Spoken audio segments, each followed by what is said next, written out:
Students often ask me, like, what do I play on a major 7th chord? While they can usually come up with blues scale ideas or maybe some 2/5s, the plain old major 7th chord often seems to present a problem. And there's a reason for that. It's because the major 7th chord is a stable chord, a chord that you often find at the end of a 2/5-1 or other progression. Because it's usually a point of resolution, there's no tension to play off of. It just seems to sit there. But there is an important scale that both effectively outlines the major 7 or major 6/9 sound and can be used to create melodic momentum. It's called the Bebop Major scale.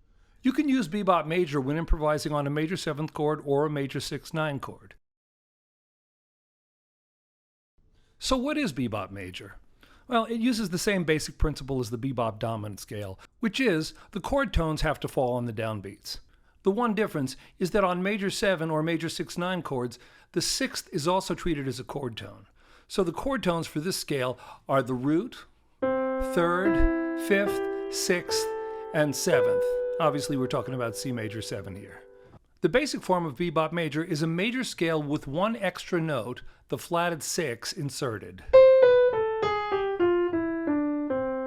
This extra note realigns the scale so that as you descend, the 5th, 3rd, and the roots all fall on the downbeats. 3, 4. 1, 2, 3, 4, 1. 3, 4. 1, 2, 3, 4, 1. Just as with Bebop Dominant, the scale structure remains exactly the same whether you start on the root, the 3rd, the 5th, or the 6th. Here's the 3rd. From the 5th or the 6th. When starting on the 7th, insert an additional note, the flat 7. That's because we're now treating the 6th as a chord tone. 1, 2, 3, 4, 1. So when we start from the major 7th on beat 1, inserting that flat 7 realigns the scale so that the 6th is on beat 2. 3, 4.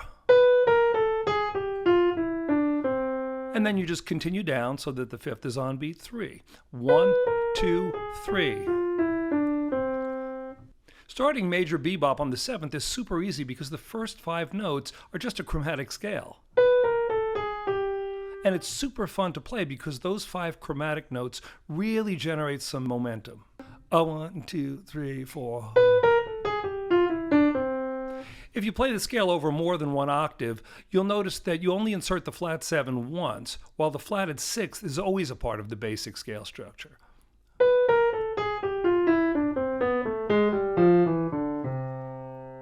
You can also start Bebop Major from the 9th. In that case, insert a flat 9 and then continue on to the basic structure of the scale, which includes the flat 6.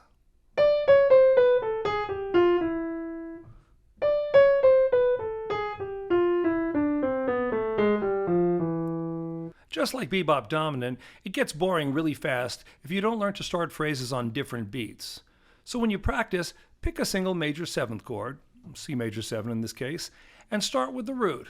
Then, just like with Bebop Dominant, cycle through playing the scale descending, starting on beats 1, 2, 3, and 4 in succession, like this.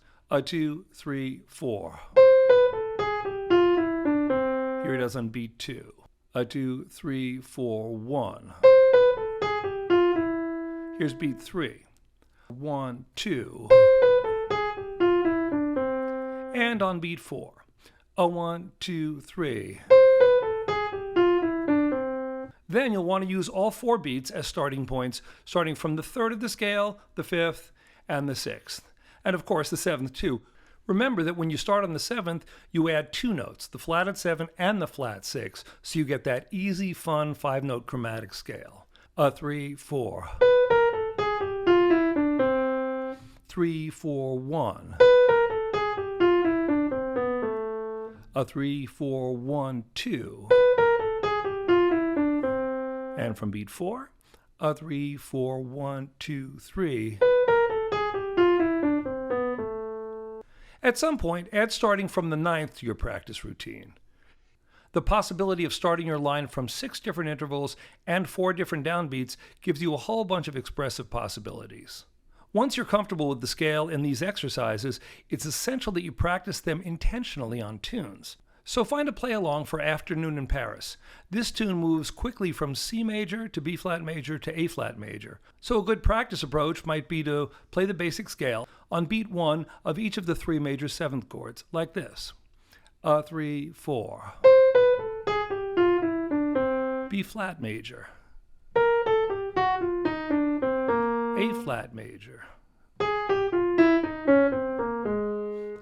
And then you can move through all the other possibilities as outlined above. Happy practicing.